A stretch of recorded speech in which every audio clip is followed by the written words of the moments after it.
India team के हारे के गम में जो लोग अपने घर में अकेले रो रहे हैं, उनका रोने की जरूरत नहीं है। प्रधान जी सबका बुलान है।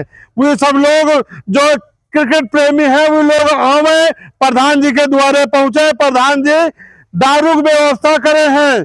दारू चाहे इंग्लिश पियो, चाहे अंग्रेजी पियो, चाहे वो वाली देसी, सब व्यवस्था है। मुर्गा के भी व्यवस्था है। गोश्त, मछली, बिरयानी, चाहिए जो कुछ खाओ। सब जने अकेले रोने की जरूरत नहीं है। सब लोग वहां पहुंचो। प्रधान सब लोग साथ में यहाँ जो है गम मनावक है, ठीक है। और देखो हमारे प्रधान जी कितने दिलेर है। देखो तुम वोट दीने हो प्रधान जी का, चाहे वोट न दीने हो, कोनो मनमा कोनो बात नहीं। सब लोग आओ, सबका स्वागत है। हाँ, ये देश के बात है। सब लोग जो है मिलके गम बांटा जाए, कम करा जाए एक दूसरे गम। तो सब लोग भैया याद रखो, शाम का 7 बजे प्रधान जी के द्वारे चक्की पर पहुंचो। खोड करा ले, कान साफ करवा ले।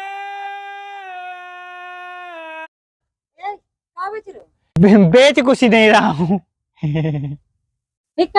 यार आपके कान से ईटा, गुम्मा, पथरा, छिपकली, चमगादड़, केचुआ, खन खजूरा, जो भी आप निकालना चाहें उसे हम निकाल कर आपके हाथ में रख देंगे। बताइए क्या निकलवाना है आंटी जी? तुमका आंटी जी दिख रहे हैं का? हम गलती हो गई बहन जी। ज्यादा रिश्तेदारी जोड़े चक्कर न पड़ा। जौन काम करो अपन काम कर, कहूँ आंटी जी, कहूँ बहन जी। तो फिर क्या कही आपका?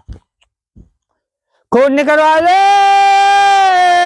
पता नहीं इनका हम कहा कही। इनका भौजी का हो तो भाई भलाई की जमाना नहीं है। कहा तो भैया रुको, कहा तो दारू। तो दारू यार, दारू पिए होगा। हाँ, दारू को बांधे थोड़ा है। प्रधान जी के वहां पहुंचो। प्रधान जी के वहाँ? हाँ, चक्की पर पहुंचो। है? हाँ, शाम की है भैया। वो सब व्यवस्था भैया है, ठीक है। पहुंचो। सुनो सुनो सुनो सुनो सुनो,